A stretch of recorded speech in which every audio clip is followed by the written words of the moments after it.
सुप्रभात विद्यार्थियों। हम अलंकार पढ़ रहे हैं और उस अलंकार में भी अनुप्रास अलंकार।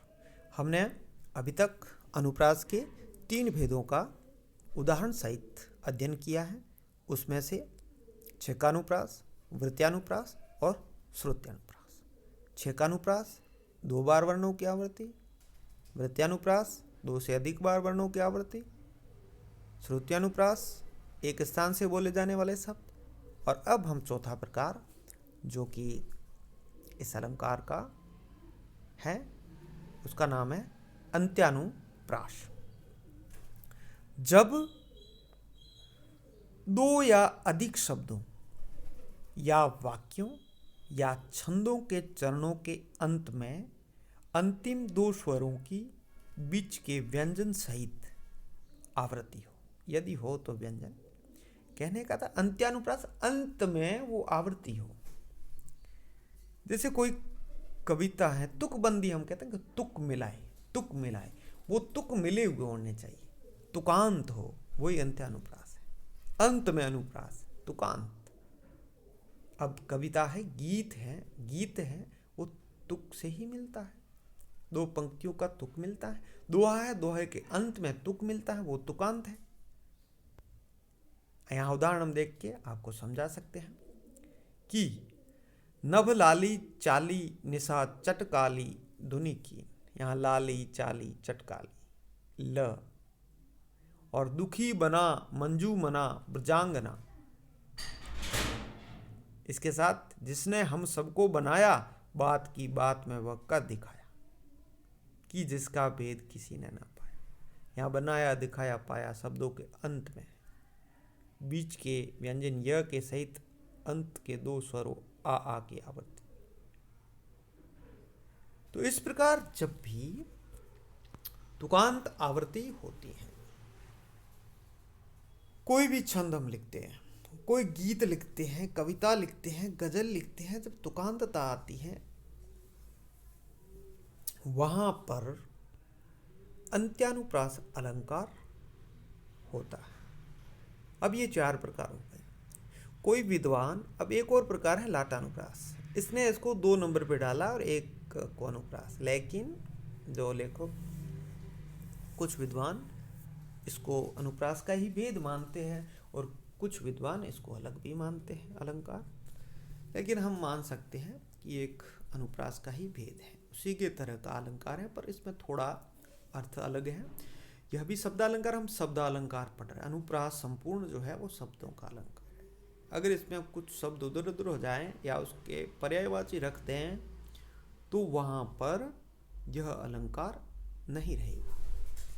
लाटानुप्रास, जब कोई शब्द अनेक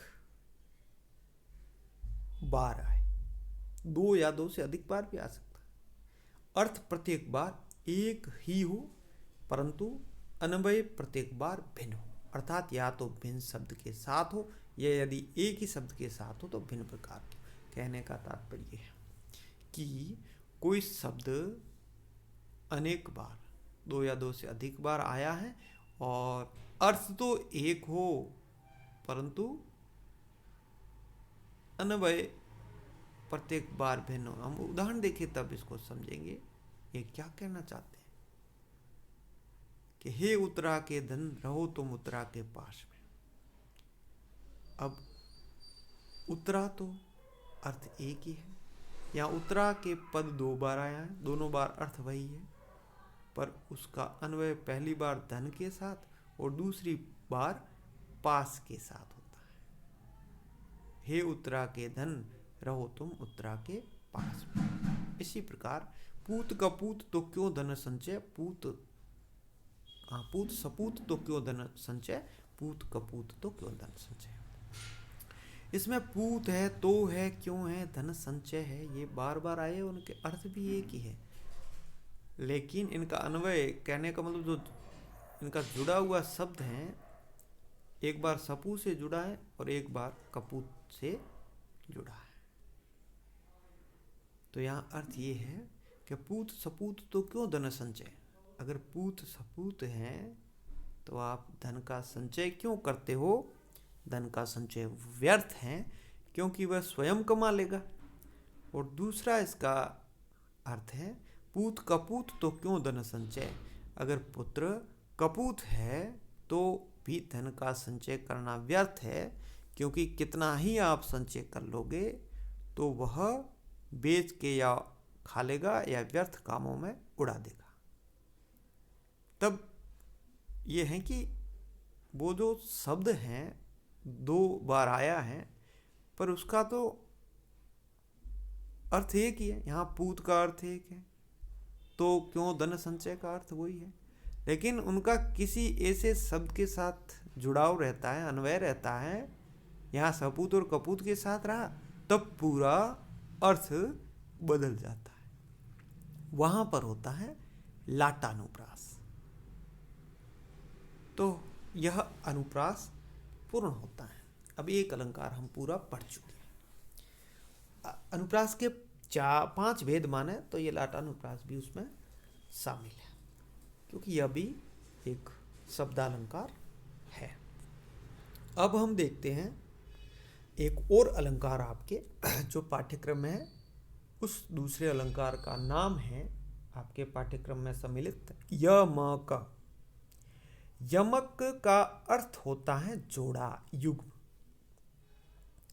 यहां लाटानुप्रास में वाक्य भी आ सकता है, 2 शब्द भी आ सकते हैं। यहां 2 शब्द आते हैं और उनका अर्थ अलग अलग होता है। लाटानुप्रास में आ सकते हैं पर उनका अर्थ वही होता है, लेकिन यहां उन 2 शब्दों का अर्थ अलग होता है। यहां रचनाकार ने, लेखक ने परिभाषा दी है कि जब कोई शब्द अनेक बार, 2 या 2 से अधिक बार आए और अर्थ प्रत्येक बार अलग अलग हो, भिन्न हो। कभी कभी पूरा शब्द दोबारा ना करो, शब्द का कुछ अंश भी आ सकता है ना। एक ये भी है, पूरा अर्थ ना आकर उसका अंश भी आ सकता है और उनका फिर अर्थ अलग होता है। तब वहां यमक अलंकार होता है। यमक का मतलब जोड़ा, जोड़े से या युग्म से जो शब्द आए और उनका अर्थ अलग अलग हो, वहां यमक अलंकार होता है। कोई शब्द 2 बार आए और उन दोनों बार शब्दों का अर्थ अलग हो, वहां यमक अलंकार होता है। हम उदाहरण के माध्यम से इसको अच्छी तरीके से समझ सकते हैं। आप 1-1, 2-2 उदाहरण प्रत्येक अलंकार के याद रखोगे। मूरति मधुर मनोहर देखी, भयेउ विदेह विदेह विषेकी। यहाँ विदेह शब्द 2 बार आया है। पहली बार अर्थ क्या है, राजा जनक, और दूसरी बार अर्थ है देह रहित या देह की शुद्धि भूला हुआ। यहाँ राजा जनक ने कहने का कवि का तात्पर्य है, मंतव्य है कि राजा जनक ने जब वह मूर्ति देखी, श्री राम को देखा, तो वह विदेह हो गए, यानी देह रहित हो गए। यानी देह रहित तो नहीं हुए, लेकिन शुद्ध बुद्ध भूल गए, बस उनको देखते ही रह गए। वो ऐसी मधुर मनोहर मूर्ति थी। तो यहाँ पर भी देखते हैं कि विदेह समान शब्द और अलग अलग अर्थ, यमक अलंकार जोड़े में आया है। हम इसका और उदाहरण देख सकते हैं।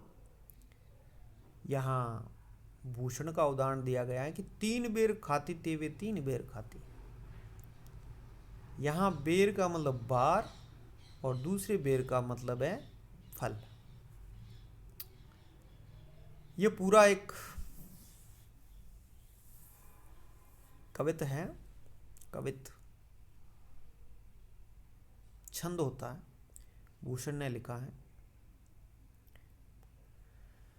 3 बेर खाती तेवे 3 बेर खाती है। मुगलों की रानियां शिवाजी के डर से जहां पर 3 बार खाती थी, वो अब जंगलों में भटक रही है और 3 बेर खा करके, जो बेर के फल होते हैं वो खा करके अपना गुजारा कर रही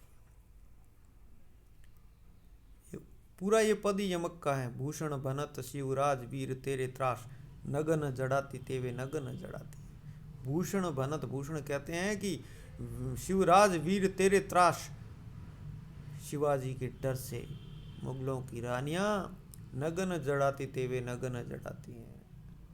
जहाँ महलों में नगीनें जड़कर बैठी थी, वह आज जंगलों में शिवाजी की डर से नग्न घूम रही। यहाँ पर पूरा ये पद जो है ये यमक का है। एक और इसने उदाहरण दिया है कि कदम्ब के पुष्प कदम्ब की छटा। कदम्ब यहाँ एक पेड़ का नाम है और कदम्ब यहाँ समूह का नाम है। पुष्प कदम्ब की छटा, पुष्प समूह, और कदम्ब कदम्ब के पुष्प समूह की छटा सुंदर लग रही है। और इसमें एक और जो बात की है कि कभी कभी पूरा शब्द भी दोबारा ना आकर उस शब्द का अंश आया, तो यहाँ आया यूं पर्दे की इज्जत परदेसी की हाथ बिकानी। वो पर्दा है, ये पर है, परदेसी अंश आया है, परदेसी ये पूरा शब्द है, परदेसी सी नहीं आया उसमें। वहाँ पर्दा है, वहाँ पर्दे है, पर्दे पर्दे दोनों में है। यमक तो है, पहला पर्दे स्वतंत्र और सार्थक शब्द है और दूसरा पर्दे परदेसी शब्द का अंश है।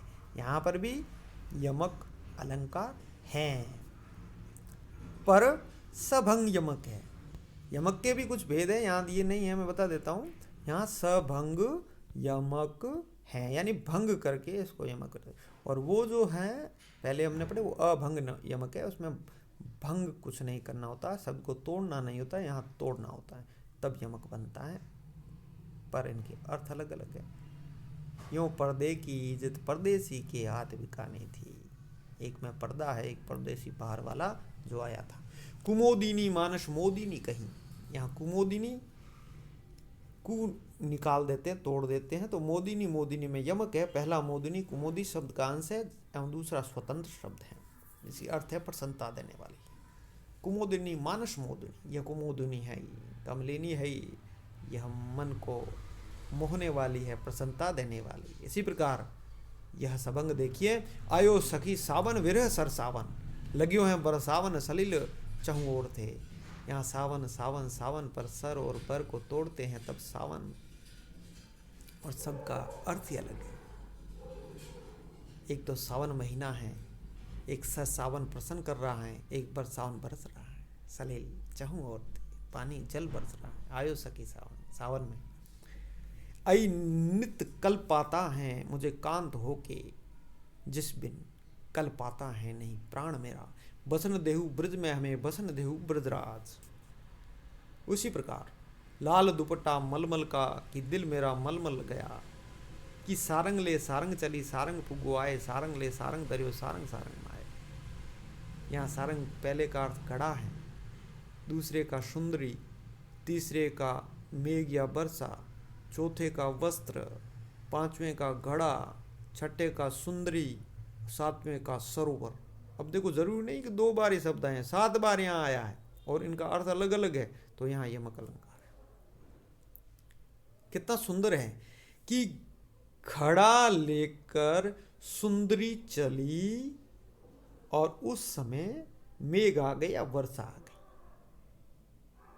और सारंग ले सारंग दरियो, वस्त्र लेकर सारंग धरियो, घड़ा धरा सारंग सारंग माए, और सुंदरी उस समय सरोवर के अंदर चली गई।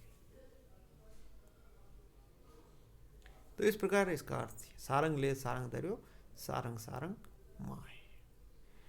और एक इसका प्रसिद्ध उदाहरण है, कनक कनक ते शोभनी मादकता अधिकाय, वह खाए बोराए जग वह पाए बोराए। एक कनक का अर्थ होता है धतूरा और एक कनक का अर्थ होता है सोना। यह भी प्रसिद्ध उदाहरण है और कभी भी आ सकता है, बहुत अच्छा उदाहरण है। तो यहां पर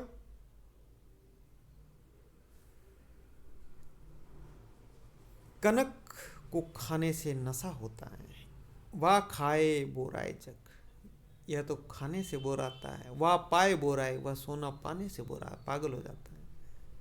धतूरा खाने से बोराता है, नशा आता है, पागल होता है, और सोना पाने से बोराता है, नशा आता है, पागल होता है। तो इस प्रकार यह बहुत सुंदर अलंकार यमक युग में जोड़े में आता है। तो आज हम इतना पढ़ेंगे और फिर और भी शब्दालंकार है आपके पाठ्यक्रम में, श्लेष हैं और इसके बाद वक्रोक्ति, जो दोनों ही हैं शब्दालंकार में भी प्रयुक्त होता है और अर्थालंकार में, वो हम अगले वीडियो में पढ़ेंगे। आज इतना ही, धन्यवाद।